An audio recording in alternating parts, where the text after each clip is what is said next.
So Australia's top 5 two-way trading partners right now are China, the US, Japan, South Korea and the UK. We have free trade agreements with each of them. But with China, of course, it's been fractious since the sharp decline in government relations led to prohibitive tariffs imposed on beef, wine, barley and aluminium back in 2020. Well, over the weekend, the last of those tariffs on wine was lifted. Wine exports that were worth $1.1 billion back in 2019 had collapsed to absolutely nothing.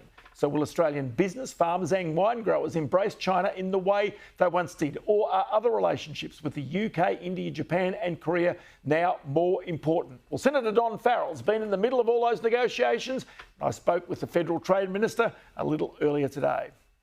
Well, Ross, when we came to office almost 2 years ago now, we had $20 billion worth of trade impediments imposed on Australian products by the Chinese government.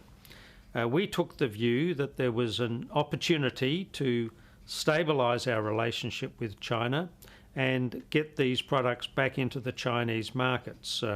And as you've said, wine was one of the last products, and over the weekend, the Chinese government has agreed to lift those impediments on almost $1.2 billion worth of Australian wine trade. I think I'm actually quite optimistic that based on what's happened with other products like barley, we will very quickly get our wine back into the Chinese market. People say, oh, well, the Chinese market for wine has reduced, and that is true. But I think one of the reasons it's reduced is because the Chinese consumer has not had access to Australian wine. We know that they really like our big red wines. We know that they really like our premium wines, and I'm very confident that very quickly we'll restore our trade with China. But as a government, we're encouraging winemakers and other producers to try and diversify our trading relationship so that we never again find ourselves so reliant on one market. Now, what does that mean? Well, we have new free trade agreements with India and the United Kingdom. We want those markets to expand, but more particularly, we want to focus on Southeast Asia. We've tended to fly over Southeast Asia to China, Japan, South Korea. Well, we want to stop there and we want to sell more product into our immediate region, and that's what the government will be focusing on.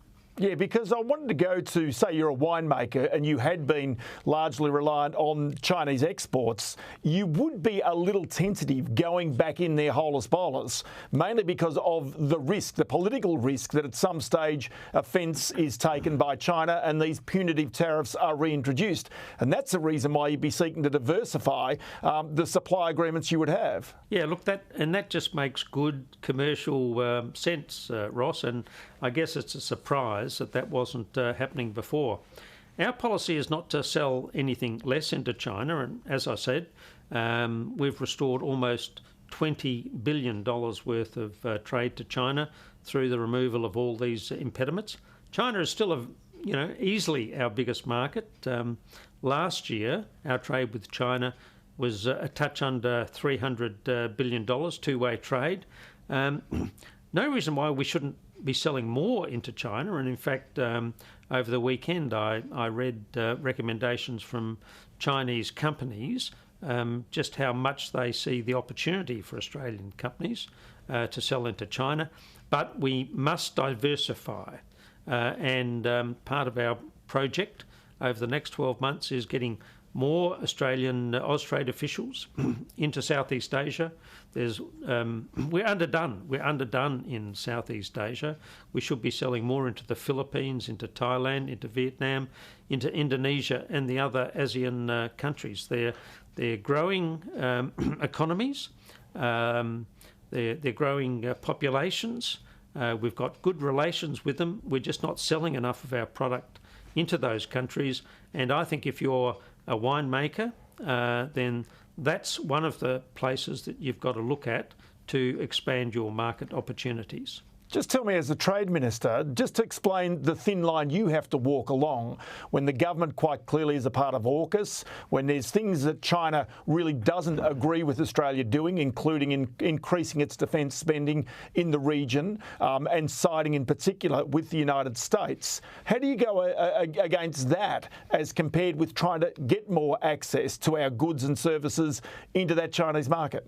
Well, Ross, we as a government can walk and chew gum at the same time. We want to build our trading relationships, particularly in East Asia, Southeast Asia. We have a defence arrangement with the United States and the United Kingdom. That's absolutely vital to our future security. I think we can do both. We want to stabilise our relationship with China. We want to build our military relationship with the United States and the United Kingdom. But we can do both of those, and it's the sensible, mature approach that particularly Anthony Albanese and Foreign Minister Wong have taken on all of these issues, I think, which gives us the absolute best opportunity to ensure that we grow our trade with our region, but also make sure that the first job of government, which is to defend our country, that we achieve our objectives there. Take me also to Europe, because quite clearly those negotiations for a free trade agreement broke down in October last year. Is there any sense that they are back on the table, or that there is, even in this term of Parliament or maybe the next, a free trade agreement with Europe, which is much needed quite clearly? Look, I won't kid you, Ross. It's hard work with the Europeans to get a free trade agreement. I spent most of last year trying to pull it off. I recently met with my counterpart, Minister Dombrovskis, in the Middle East. We're both committed to having another go at this. That won't happen before the European elections in June. I'm willing to have another go, and I think the Europeans are. But the reality of it is that they have to understand that if they really want a free trade agreement, then they have to engage in free trade. That means greater access, particularly for our products like beef and sheep meat, into the European market, if they want greater access to our market. So it's a two-way process. We're not going to sign just any agreement. And just to put it into perspective, Ross, we've managed to almost remove $20 billion worth of trade impediments with China. The total value of what the Europeans were offering us for beef and sheep meat was $1 billion. So just in the last 2 years, we've managed to get almost $20 billion worth of trade back into China. The EU agreement, they were only offering us $1 billion worth of trade. So we've got to get a better offer from the Europeans, and I won't be signing any agreement on behalf of Australia until we get that better offer. Senator Don Farrell, good to have you on the program today, and many thanks for your time. Thanks, Ross.